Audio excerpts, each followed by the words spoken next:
तालुक्यातील खुडबाव येथील भैरवनाथ विद्यालयाचे शिक्षक विनायक कांबळे आणि त्यांच्या कुटुंबियांनी त्यांच्यावर झालेल्या अन्यायाविरुद्ध दाद मागण्यासाठी 24 जानेवारीपासून विद्यालयाच्या प्रवेशद्वारासमोर आमरण उपोषण सुरू केलंय। भैरवनाथ शिक्षण मंडळाच्या काही संस्था चालकांच्या सांगण्यावरून कांबळे यांच्या सेवेच्या दृष्टीने अत्यंत महत्त्वाच्या असणाऱ्या सेवा पुस्तकात खाडाखोड केली आहे। कांबळे यांनी त्यांच्या शिल्लक असणाऱ्या अर्जित रजा वापरल्या नसताना त्या रजा वापरल्या आहेत अशी नोंद सेवा पुस्तकावर केली। या कारणामुळे कांबळे कुटुंबासहित उपोषणास बसलेत। उपोषणकर्ते यांच्या मागण्या काय आहेत पाहूयात। अरुण थोरात सर, खैरे, अवचट आणि जगताप ह्या 4 व्यक्तींनी स्वतःचं मानसिक इगो दुखवू नाही म्हणून सरांना पहिल्यापासूनच त्रास देत आलेत। मागच्या 3 वर्ष झालं आम्ही हा त्रास सहन करतोय आणि हा त्रासामुळे माझ्या मुलांचं किंवा माझ्या घराचं खूप असं नुकसान झालेलं आहे। त्याच्यासाठी सर जे करतायत त्या प्रत्येक गोष्टीत आम्ही त्यांना साथ देतो आणि अन्यायावर आमच्यावरती जो अन्याय झाला आहे त्याची दाद आम्ही मागण्यासाठी इथं बसलोय। जोपर्यंत न्याय भेटत नाही तोपर्यंत आम्ही हे उपोषण सोडणार नाही। नाही, अजूनपर्यंत तर कोणी असं आलं नाही आहे। उपोषण सोडा वगैरे असं काहीच नाही आहे। आम्ही बसतोय, न्याय मागतोय, लोक येतात जातात, पाहतात वाचतात, दुसरं काहीच रिस्पॉन्स नाही आहे। 2021 साली संस्थेच्या सूर्यकांत खैरे आणि अरुण थोरात यांच्या सांगण्यावरून तत्कालीन मुख्याध्यापक जाधव एचके यांनी माझ्या सेवा पुस्तकात मोठ्या प्रमाणात खाडाखोड केलेली होती।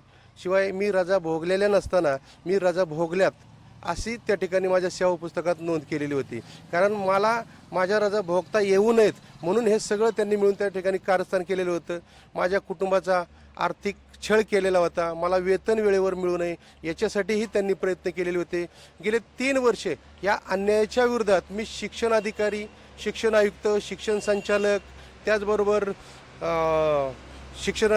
शिक्षण उपसंचालक यांच्या कार्यालयाकडे सतत 3 वर्षे निवेदन देतोय, पाठपुरावा करतोय, परंतु त्या ठिकाणी असणाऱ्या ज्या तत्कालीन शिक्षणाधिकारी आहेत सुनंदा वाखारे यांनी मात्र संस्थेला हाताशी धरून किंवा संस्थेने त्यांना हाताशी धरून कोणतीही कारवाई केलेली नव्हती। त्याच्यामुळे माझ्या कुटुंबावर फार मोठ्या प्रमाणात अन्याय झालेला होता। आम्ही आर्थिक त्या ठिकाणी मोठं नुकसान सहन केलेलं होतं। एवढंच नाही तर माझे वडील असतील, माझ्या कुटुंबातील माझी मुलं असतील, यांना अत्यंत जीवघेण्या आजाराला सामोरं जावं लागलेलं होतं। आणि या सगळ्या गोष्टीला हा सूर्यकांत खैरे आणि हा अरुण थोरात आणि त्यांना मदत करणारा सत्या अवचट ही आहेत।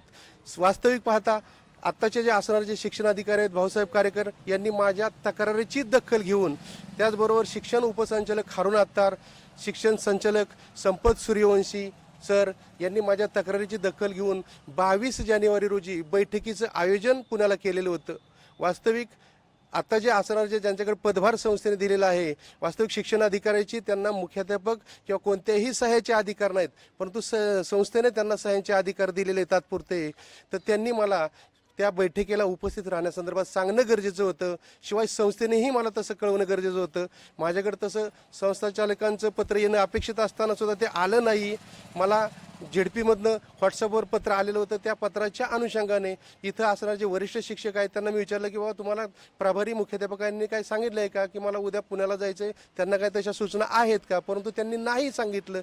मला जाणं गरजेचं होतं कारण गेले 3 वर्ष माझं कुटुंब ह्या लोकांच्या दहशतीखाली वावरत आहे। त्याचबरोबर यांनी माझ्यावर आर्थिक अत्याचार केलेला आहे, त्याच्यामुळे मला जाणंच गरजेचं होतं। तिथे गेल्याच्या नंतर डॉक्टर भाऊसाहेब कारेकर यांनी जी सुनावणी घेतली म्हणण्यापेक्षा त्यांनी फक्त बैठक बोलवली होती। त्या बैठकीमध्ये यांनाही काही प्रश्न विचारले, मलाही काही प्रश्न विचारले, मी काही मुद्दे उपस्थित केले। मी मुद्दे उपस्थित केल्याच्या नंतर डॉक्टर भाऊसाहेब कारेकर जे आत्ताचे शिक्षण अधिकारी आहेत यांना माझे मुद्दे पटले आणि त्यांनी हे जे संस्थाचालक आहेत शिक्षकांच्या पगारासाठी जे 2 महिने शिक्षकांचा पगार थांबलेला आहे ते पगार सुरू करण्यासाठी शिक्षण अधिकाऱ्यांनी मान्यता द्यावी सहाय्यांचे यासाठी गेलेले होते। ते शिक्षण अधिकाऱ्यांनी साफ नाकारलेली होती।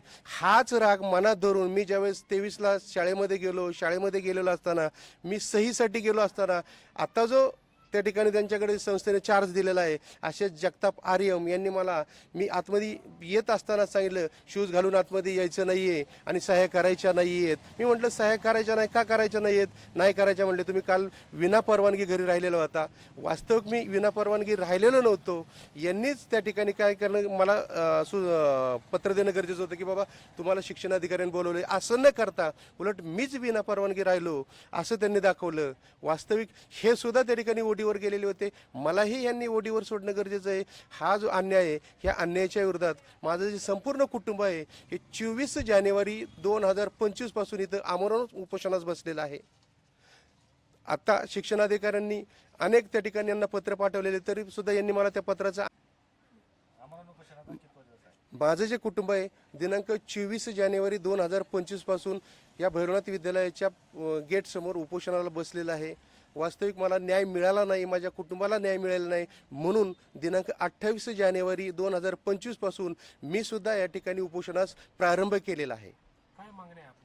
माझी प्रमुख मागणी आहे की माझ्यावर जो सेवा पुस्तकात झालेली जी खाडाखोड आहे ही खाडाखोड का केली, त्याचबरोबर माझं जे वेतन आहे हे वेतन अनियमित का झालतं त्याचीही शिक्षण विभागाने चौकशी करावी. त्याचबरोबर या संस्थेचे असणारे जे काय भोंगळ कारभार आहे आणि ह्या भोंगळ कारभाराचा आमच्यासारख्या दलित शिक्षकांना जो तोटा होतोय याची संपूर्ण शिक्षण विभागाने चौकशी करावी. त्याशिवाय आम्ही कुठलंही आमरण उपोषण सोडणार नाही हे आमच्या कुटुंबाची धारणा झालेली आहे. त्याचसाठी आम्ही उद्या दिनांक 30 रोजी सायंकाळी 5 वाजता त्या ठिकाणी आत्मदहन करण्याचा निर्णय घेतलेला आहे. त्या पद्धतीचं जिल्हाधिकारी असतील, राज्याचे मुख्यमंत्री देवेंद्रजी फडणवीस साहेब असतील आणि राज्याच्या मुख्य सचिव यांना आम्ही निवेदन सादर केलेलं आहे. जातीयवादी धोरणाचा कसा फटका बसतो ते मी अत्यंत जवळनं पाहिलेलं आहे. कारण माझा पगार बंद केल्याच्यानंतर माझ्या कुटुंबातले जे काही वयोवृद्ध 87 वर्षाचे वडील आहेत त्यांना अत्यंत जीवघेण्या आजाराला सामोरं जावं लागलेलं होतं. माझा जो मुलगा आहे त्या मुलाला सुद्धा अत्यंत जीवघेण्या आजाराला सामोरं जावं लागलं होतं. आणि ह्या सगळ्याला जो कारणीभूत आहे ह्या संस्थेमध्ये ज्याला अजून अधिकृत अशी धर्मदाय आयुक्ताची मान्यता सुद्धा नाही असा संस्थेचा स्वतःला सचिव समजणारा सूर्यकांत खैरे आणि खजिनदार म्हणून अरुण थोरात आणि ही सगळी मंडळी त्याला जबाबदार आहेत. NTV news Marathi, Daund, Pune.